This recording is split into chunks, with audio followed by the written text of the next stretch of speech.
pleasure to be here and think about our city going forward. And I thought I would take a little tack for most of the presentations about Vancouver, which are overwhelmingly positive and self-congratulatory. I thought I would add a different spin. I want to acknowledge, to do there, that we've got beauty, lacking a little bit of brawn, although we're getting that on the ice, which is a good thing. And we've got a lot going for us. All these livability awards, whether it's from the UN or KPMG, whatever, we do very well in those rankings. But it's not enough. Going forward, we have to be much more concerned, I think, of how our city functions and how it functions at the street level, because that's where people interact. So what I want to do is say that how the city functions is critical. I'll focus on form, design, and then function will follow is completely backward. And I want to focus on the street experience.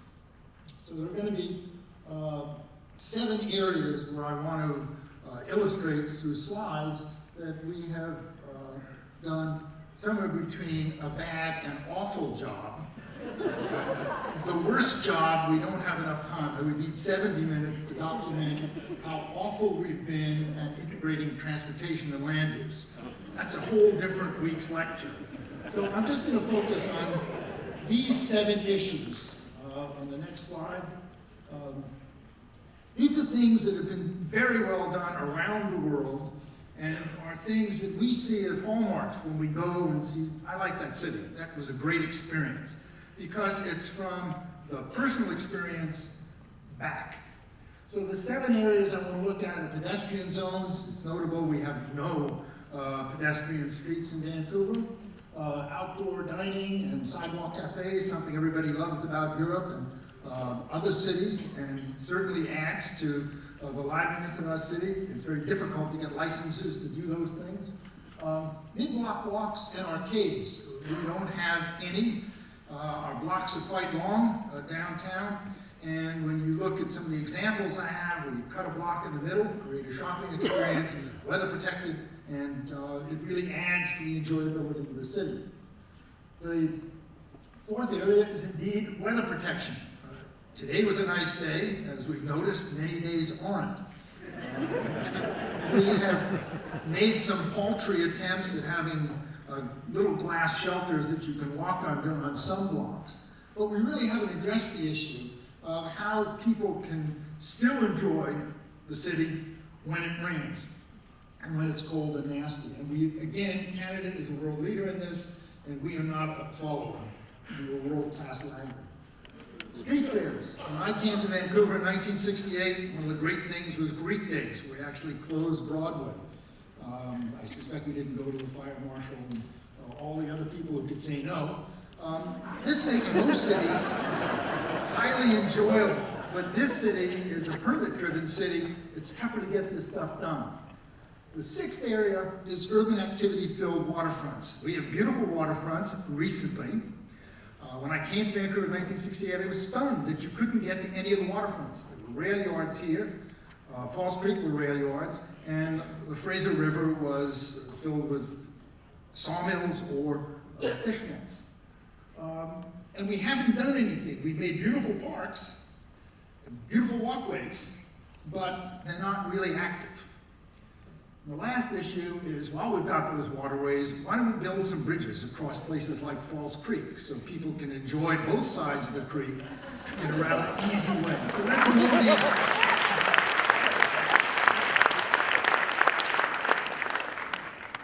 Resent that. I hoped I'd be negative and get boozed. And thank you for that. So I'm going to mow these down with pictures. And we'll go through the pictures very quickly. The first set of pictures are pedestrian zones. And we could have closed Granville Street while we were digging it up, but we chose not to do that. So the first set of pictures, this is Squarth Street Mall in Regina. I chose that because we have to have nothing but disdain for a cold place like Regina, and yet it has something we don't. It has a pedestrian setting. Next, Calgary, another place we hold great disdain for. It's done something rather nice. Even our national capital has a pedestrian mall. And then the last one is more typical European. This is Shepherd Market in London, one of many pedestrian streets. And I had 4 slides on these, and they didn't fit into 7 minutes, so I had to skip those. We go to the next one, and outdoor dining. We're getting there, but our Victorian leanings tend to dominate. So here are some examples of what we fantasize about. Here was a river in San Antonio, Texas, which was an awful river, and then they cleaned it up about 30 years ago. And it's not a very big river, but they've made dining and walking and shopping. Shepherd Market, it's the wrong way. This is an outdoor dining area. And then finally, this is what we think of when we think of Europe. And we don't have anything like that in Vancouver. We don't have squares where we can just congregate and hang out and don't worry that the liquor distribution branch is going to come in.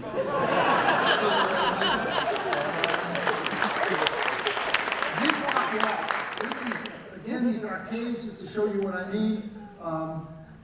This is 1865 in the center of Milan. It connects 3 pieces of a triangular block. Spectacularly beautiful, also very functional.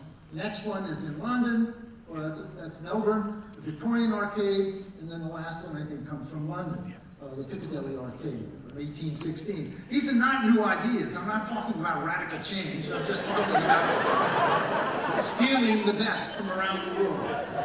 Indoor weather protected pathways. 2 great Canadian examples of cities we don't like. Calgary with its plus 15 system, and then below, Toronto with its path system. We are a global leader in what we call winter cities, and we've done a spectacular job with both of these. Nothing like it here, nothing planned. Street fairs and markets, my home city of New York, which I left in 1968 to come here. This is the kind of market you see in Buenos Aires and thousands of other cities and towns. New York has 320 street fairs a year. They close huge streets like 6th Avenue for 10 blocks and let people actually have fun without permits.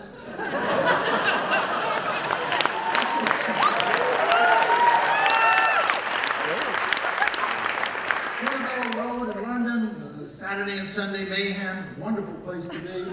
And this is one of the great street markets in a Paris neighborhood of town.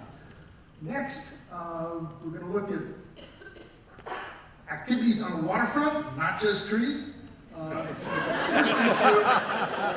Singapore. This was a sewer when I first went to Singapore in 1978. People fish in this river now. It's not a very long river. It's about 10 kilometers. All these old shop houses have been converted. Same thing in London on the Thames. All these things were warehouses and derelict. Now they provide incredible life along the river and great activity centers for London. The last thing, bridges. I really find the first picture particularly distressing. There's Calgary again. The lagoon. It's also the place our present planet came from, so I don't know why you didn't bring some good ideas with you. Here's a cheap but well-intended shot. There are half a dozen bridges along the Yarra River in the center of Melbourne, which have totally transformed the south side of the Yarra. And the last is the famous Millennium Bridge crossing the Thames. So these are all examples of what we could do and others have done. All of them aim to make this a more enjoyable, lively city. So that's my pitch. I hope we can move from being just beautiful to also being enjoyable. Thank you.